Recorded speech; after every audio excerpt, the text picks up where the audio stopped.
Music. The year 1066 was a pivotal point in English history. It marked the end of two of history's most dominant peoples of the Middle and early medieval ages, the Vikings and the Anglo-Saxons.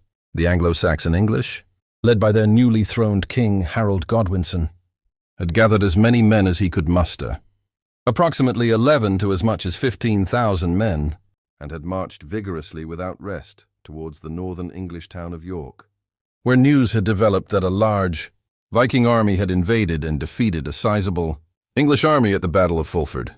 The invading host, led by Norwegian King Harald Sigurdsson, known to history as Harald Hardrada, the Hard Ruler, had crossed the North Sea with perhaps 300 ships and 10,000 Viking troops.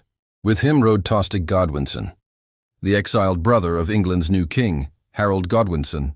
Tostig, driven by bitterness at being cast out and replaced as Earl of North Umbria, had promised Hardrada the throne of England. At the Battle of Fulford, the two earls, Edwin of Mercia and Morcar of Northumbria, had fought bravely but were overwhelmed by the Vikings. York surrendered soon after, agreeing to meet Hardrada to deliver hostages and supplies.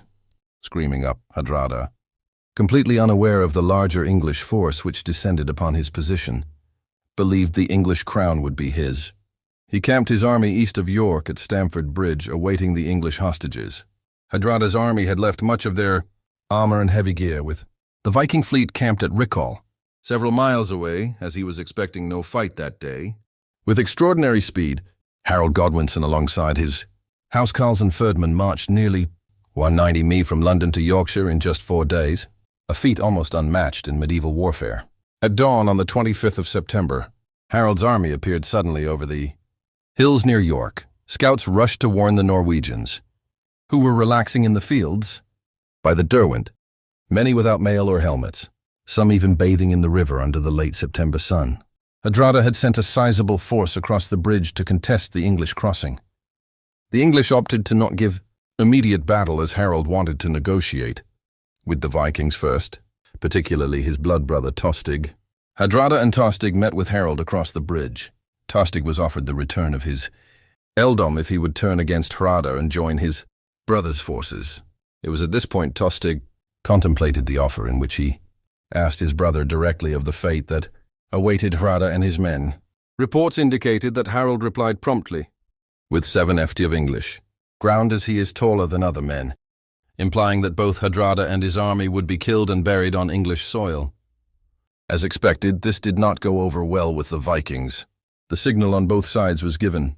Battle would commence.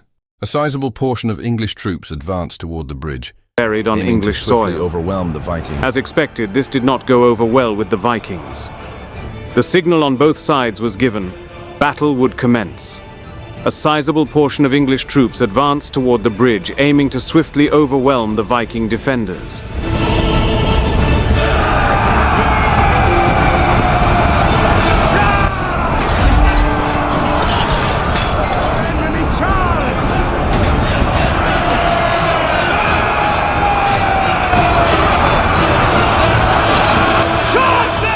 The fighting was fierce. The Viking defenders, although heavily outnumbered, put up an honorable defense, cutting down any English soldiers who were foolish enough to find themselves in the paths of their colossal Viking axes.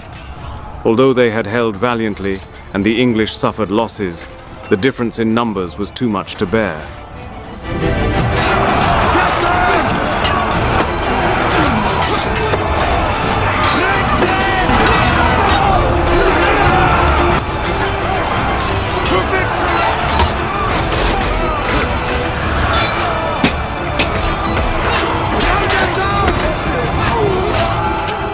The Viking troops fell one after another, until but a handful were left standing.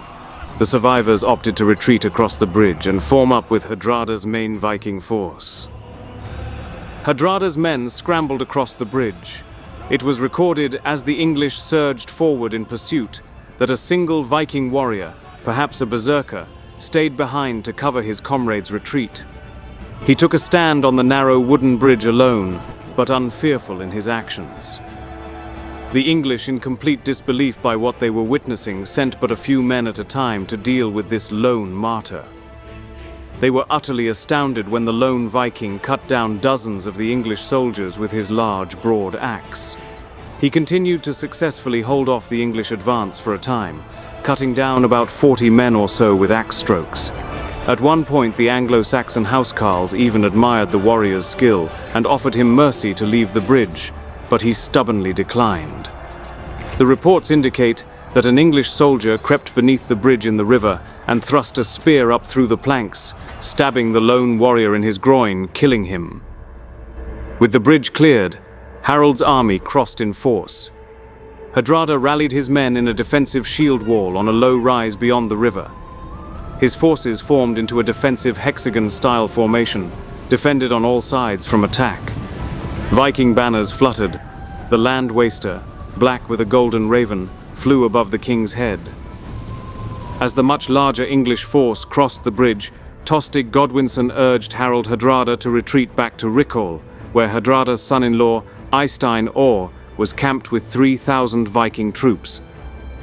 Hardrada, a stubborn king, refused to retreat and opted to hold his position. Why he did this was not certain. It may have been because of his sheer stubbornness and ignorant belief in his men's ability to outmatch the English in combat. The logical explanation would be that Hardrada wanted to pin the English in place once a pitched battle began.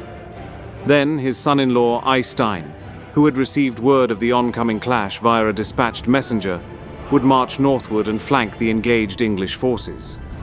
Of these, the second scenario seemed more plausible. The bridge had allowed the bulk of the Viking army enough time to form atop an elevated hill, which would have given them a slight advantage. As the English closed the distance, the Vikings formed into a shield wall on all sides, making a bold statement that they would hold their ground and fight till the death. Harold's army spread out with the intention of enveloping the Vikings. The heavy Anglo-Saxon troops alongside the elite English housecarls charged mercilessly into the Viking ranks, crashing against their shield wall. The battle was violent. Men on both sides hacked each other to bits. The struggle raged on for hours. Prior to their disembarkment from their ships, many of the Viking troops opted to leave behind their armor as they had not anticipated a battle. Their decision to leave their armor behind left them at a distinct disadvantage.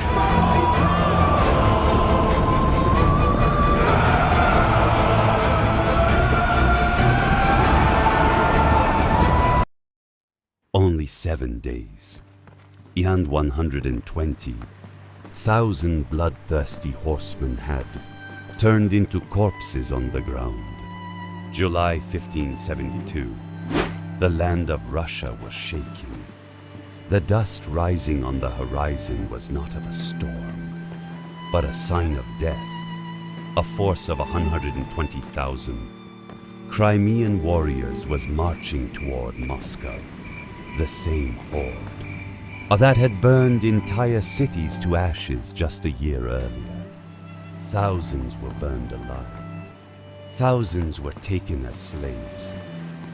Now they had returned to destroy Russia forever. People were terrified. Mothers were hiding their children. Soldiers' hands were shaking because everyone knew wherever this army went, only death remained. But there was one man who was not afraid, Ivan the Terrible. This time, he had prepared a trap, one that would change history, a walking fortress. Wooden walls, cannons mounted on wheels, thousands of firearms, only 25,000 Russian soldiers against 120,000 invaders. And then the battle began.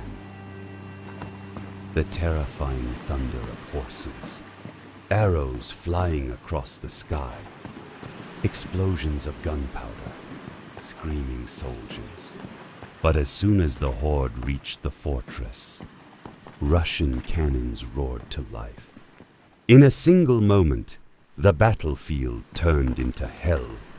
Bodies began falling on top of each other. Horses slipped in blood, and for the first time, The world's most feared army felt fear. After 7 days, Russian forces entered the enemy camp through the mist. And then, such a massacre took place, that the river remained red with blood for days. Out of 120,000, only a few thousand survived. This was the Battle of Molotov, the battle that changed the fate of Russia. If you want more true and terrifying historical stories like this, then like the video now. Subscribe to the channel, because the next story will be even more horrifying.